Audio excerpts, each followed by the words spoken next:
Dia adalah gadis nakal di mata teman-teman sekelasnya. Setiap hari mencoba berpura-pura menjadi murid yang baik. Tapi suatu pagi, dia bergegas pergi ke sekolah, dan pada hari itu dia tidak kunjung pulang selama berhari-hari. Menghadapi hilangnya putrinya secara tiba-tiba, sang ibu tidak pernah berani memanggil polisi, karena suaminya adalah calon kongres. Hanya dengan mempertahankan citra keluarga yang baik, dia dapat memenangkan hati rakyat. Jika berita ini tersebar, informasi masa lalu gelap putrinya kemungkinan akan terungkap. Kehilangan karakter keluarga yang sempurna, paling buruk, itu dikucilkan dan ditolak oleh orang-orang di seluruh negeri. Jadi Yan Hong hanya bisa berdoa, semoga putriku bisa pulang dengan selamat. Tetapi hari berikutnya, datang berita buruk bahwa putrinya telah meninggal. Mayatnya dibuang di hutan belantara. Beberapa patah tulang sirius, bukti bahwa dia menderita dampak kekerasan sebelum kematiannya. Ini jelas pembunuhan berencana. Bahkan dengan acara yang menyedihkan, sang suami benar-benar acuh tak acuh. Sebaliknya, karena kematian putrinya, mendapatkan pemungutan suara simpatik, untuk sesaat keseimbangan pemilu terganggu. Di pemakaman putriku, isakan histeris suami membuatnya muak, karena dia curiga bahwa itu semua diatur oleh suaminya. 당신이 선거에서 이기려 사람 시켜서 내 새끼 죽였나? 미친 동네에서는 안 돼, 믿으면 안 돼. 여기 내 시상주 인간 시작보다가 근본도 없고 썩어 빠진 동네께 꺼져. Yan Hong ingin bercerai. Sang suami melakukan kekerasan sambil menangis, bahkan jika dia kejam, dia tidak akan menyakiti anaknya. Tetapi kejahatan dan kotoran sistem membuatnya tidak mungkin untuk menjamin apakah putrinya terlibat dan dibunuh oleh pesaing. Untungnya, polisi menemukan saksi melalui penyelidikan. Malam itu sang nenek melihat seorang gadis berlumuran darah di gang. Nenek bertanya, "Mengapa kamu tidak pulang?" Tetapi ketika dia mendengar suara teriakan, dia berbalik dan melarikan diri. Dan sesuai dengan karakteristik morfologi yang dijelaskan oleh nenek, Yan Hong memikirkan salah satu sahabat putrinya. Satu juga memiliki rambut pendek, seorang gadis bernama Cui Meiyu. Tapi saat Yan Hong menemukannya, dia terobsesi untuk membuka kunci ponsel layar yang rusak. Langkah aneh ini langsung membuat segalanya semakin membingungkan. Dan keluarga Meiyu miskin, tapi dengan jam tangan kelas atas dengan gaya yang sama dengan putriku, itu tidak masuk akal. Menghadapi pertanyaan Yan Hong, Meiyu panik seketika. Dan dia agak bergumam dan mengatakan malam itu hujan deras. Keduanya ingin naik taksi pulang. Tanpa diduga, masuk ke mobil sendirian. Ini berjalan cepat. Dia mencoba mengingat nomor plat, tapi hanya mengingat 2 nomor depan. Mendengar jawaban Meiyu yang tidak jelas, Yan Hong menyimpulkan bahwa dia berbohong. Tetapi ketika saya memeriksa nilai file Meiyu, saya menemukan bahwa anak itu sangat baik dalam karakter dan studi. Tidak seperti anak nakal sama sekali. Dalam keputusasaan, Yan Hong harus menghubungi polisi untuk membawanya pergi untuk diselidiki terlebih dahulu. Namun aku tak tahu. Saya terkejut, polisi menemukan darah di sepatu Meiyu. Dan terdeteksi bahwa itu milik putrinya. Di hadapan bukti kuat ini, Meiyu mengatakan itu adalah cedera yang tidak disengaja saat bermain. Adapun saksinya, seorang nenek sudah sangat tua. Ditambah hujan deras malam itu, dia sendiri tidak yakin apakah yang dia lihat adalah Meiyu. Dan inilah yang lebih buruk. Di depan pendeteksi kebohongan, penjelasan Meiyu dapat melewati dengan nilai penuh. Ini juga menegaskan bahwa Meiyu bukan pembunuhnya. Jadi siapa yang membunuh putrinya? Dengan keraguan seperti itu, Yan Hongcha melihat akun sosial putrinya dan menemukan 50.000 email di dalamnya. Tapi itu tidak menghilangkan tekad seorang ibu untuk menemukan kebenaran. Setelah berusaha siang dan malam, pada akhirnya menemukan petunjuk di email. Putri yang dulu masuk kelas bawah tiba-tiba menjadi yang teratas. Itu karena setiap ujian memiliki seseorang yang mengirimkan jawabannya terlebih dahulu. Dan Anyansi Ridausannya kepala sekolah putrinya ingin mendengar bagaimana dia menjelaskan. Tapi kepala sekolah mengeluarkan video untuk dilihat Yan Hong. Dalam video tersebut, Putri Meiyu tampil keras. Dan orang-orang dari bawah melemparkan batu ke arah mereka. Kepala sekolah merasa kasihan pada kedua anak ini. Karena merasa simpati, dia mengirim jawaban sebelum setiap ujian. Dia percaya jika nilainya bagus, dia tidak akan dikucilkan. Tapi Yan Hong jelas tidak percaya dengan alasan seperti itu. Dia mengorbankan martabatnya, berlutut dan memohon kepada kepala sekolah untuk mengungkapkan beberapa petunjuk, tapi hasilnya tetap hening. Dan pada saat yang sama, Meiyu terus mencoba. Akhirnya membuka kunci ponsel layar rusak. Ketika dia melihat pesan teks di dalamnya, dia menyelinap keluar dari pintu saat keluarganya sedang tidur, dan kemudian mengendarai sepeda sepanjang jalan. Segera berhenti, tiba-tiba mobil keluar dari semak. Karena ayahnya pengemudi, jadi dia belajar mengemudi lebih awal. Tapi tas kursi belakang dan noda darah. Dengan kaca depan yang cekung, tidak ada keraguan bahwa ini adalah mobil yang menyebabkan kecelakaan itu, dan inilah yang lebih aneh. Meiyu hanya mengendarai mobil berkeliling. Ya, dia menyembunyikannya lagi dan kembali pulang. Di sisi lain, Yan Hong tak pernah menyerah mencari kebenaran. Dia mencurigai kepala sekolah putrinya. Aku juga mencurigai pesaing suamiku. Dia bahkan berpikir ada petunjuk di balik rumah, jadi dia menguliti hingga bersih. Dia menggali semua ubin lantai dan tidak menemukan apapun. Suami mencintai istri. Dia menggunakan kemampuannya untuk mendapatkan berkas kasus. Dan dari arsip, Hari di mana putriku dibunuh, ada juga kecelakaan mobil di jalan raya terdekat. Namun, setelah diselidiki, polisi menemukan bahwa kecelakaan itu tidak terkait dengan kematian putri mereka. Ya, namun untuk mencari petunjuk, Yan Hong masih datang ke TKP.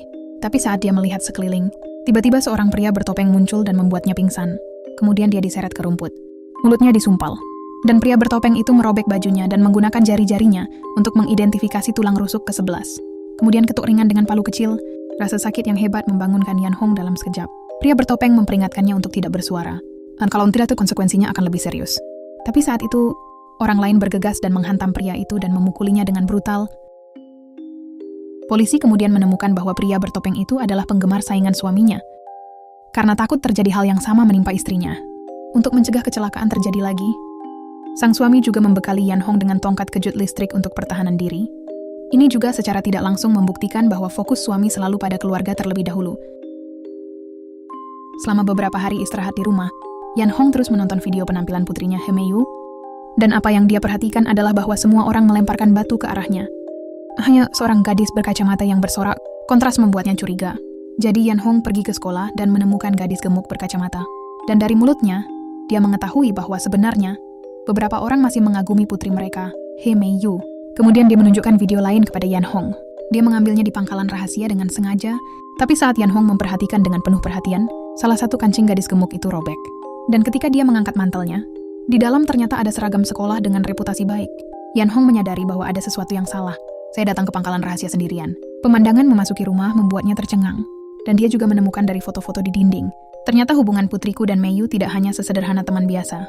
Merasa kesal, mulailah menghancurkan semuanya di sini. Dia mengangkat rak dan membaliknya.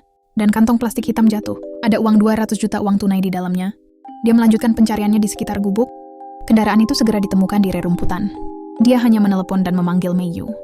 Dan melemparkan semua uang ke Mei-yu.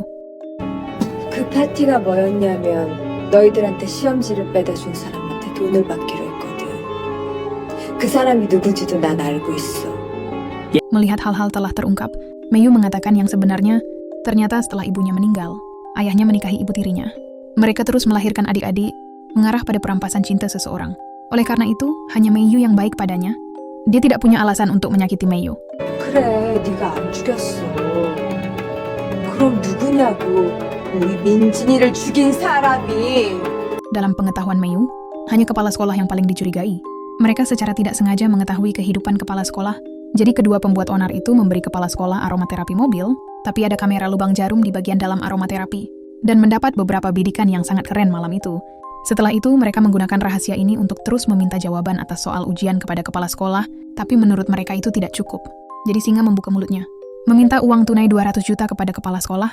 Di hari ini, kepala sekolah menyewa seorang pembunuh untuk memukul putri Yan Hong, dan berulang kali menghancurkannya. Pastikan tidak meninggalkan jejak. Tetapi ketika si pembunuh mengira dia telah menyelesaikan tugasnya, ketika dia akan mengambil foto dan mengirimkannya ke bosnya, Mei-yu mengendap-endap masuk ke dalam mobil di belakangnya, hancurkan si pembunuh dalam satu gerakan. Tapi dia masih belum merasa lega. Jadi saya mengambil jalan masuk kembali. Gulung berulang kali dengan cara yang sama. Setelah masalah selesai, Mei-yu mengambil ponsel si pembunuh dan melarikan diri dengan mobil si pembunuh. Dia mengubur jasad sahabatnya di lereng bukit. Tapi siapa yang tahu bahwa hujan deras menghanyutkan tanah? Biarkan mayat yang damai membangun kembali matahari. Yan Hong, yang mengetahui kebenaran, mengambil telepon, karena majikan tidak tahu pembunuhnya sudah mati. Jadi dia masih punya kesempatan untuk balas dendam. Jadi dia pergi ke mall, dan dia membeli selotip dan tali. Dia ingin mengakhiri lelucon ini dengan tangannya sendiri. Sekarang dia lebih tenang dari siapapun. Dia bahkan dapat menyiapkan makanan mewah untuk suaminya. Karena hari ini adalah hari pemilihan suamiku. Ia berharap suaminya mau melepas kesedihannya. Kemudian dia datang ke gurun, hubungi pemesan dengan ponsel layar rusak, memberitahu untuk menyelesaikan pembayaran, melihat sosok gelap berdiri di depan, jadi dia diam-diam melepas sepatu hak tingginya, memegang tongkat setrum yang diberikan oleh suaminya. Dia berencana untuk membuatnya pingsan. Tapi saat berbalik, ternyata sang suami adalah dalang pembunuhan Gu terhadap putrinya. Sebagai pejabat senior, ia bisa menjadi bintang paling terang di setiap konferensi orang tua guru. Ini juga menjadi objek kekaguman bagi kebanyakan wanita, karena dia sedang dalam masa sensitif mencalonkan diri untuk kongres. Agar tidak ada yang mengganggu, dia tentu saja akan menggunakan kekuatan untuk menghilangkannya. Tetapi dia tidak tahu bahwa ancaman yang dia hilangkan sebenarnya adalah putrinya sendiri. Awalnya putrinya hanya ingin memeras beberapa jawaban atas pertanyaan ujian untuk membuat ibunya bahagia. Namun begitu dia melihat bahwa protagonis pria itu sebenarnya adalah ayahnya, dia berencana meminta uang tutup mulut 200 juta kepada kepala sekolah. Karena merasa frustasi, Jadi dia memberitahu pria untuk eksekusi siswa di kelas. Itu memicu tragedi berikutnya. Pada saat ini, Yan Hong mengeluarkan ponselnya dan meletakkannya di depan suaminya. Biarkan dia melihat putrinya yang terbunuh oleh dirinya sendiri. Kemudian meletakkan telepon lain di tanah dan memutar videonya ngentot di dalam mobil secara berulang-ulang. Pria itu benar-benar pingsan. Tapi Yan Hong tetap memukulnya dengan tongkat. Aku tidak menyerah sampai pingsan. Melihat suaminya yang menyedihkan, Yan Hong menutupi kepalanya dengan kantong plastik, dibungkus dengan selotip lagi dan lagi, saat pria itu akan mati lemas. Yan Hong tiba-tiba berubah pikiran.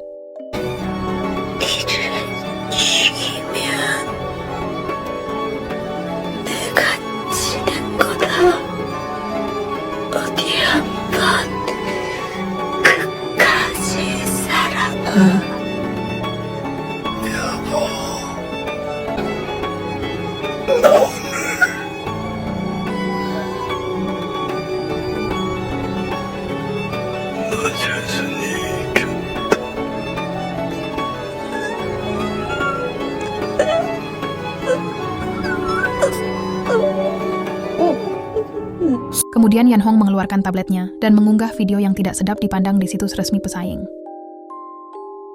Inilah karma suami bajingan. Ini adalah keberanian besar dari seorang ibu yang pendendam. Lucunya adalah, dialah yang membuat Yan Hong pingsan. Dia juga orang yang mengirim seseorang untuk melindungi Yan Hong. Jadi pria bertopeng itu mengetuknya dengan palu. Hanya untuk membuat cedera yang tampaknya serius tetapi tidak fatal sama sekali. Ini tidak hanya akan menjatuhkan pesaing, itu juga dapat secara bertahap memperbaiki hubungan antara suami dan istri. Ini adalah gorengan lama dalam permainan politik.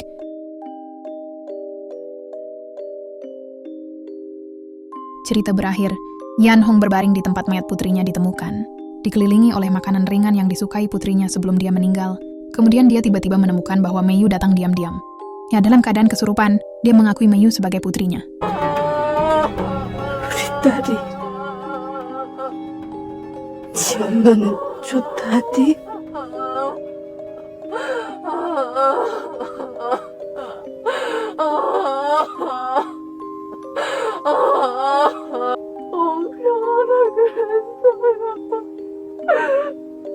엄마는 멍청하다고.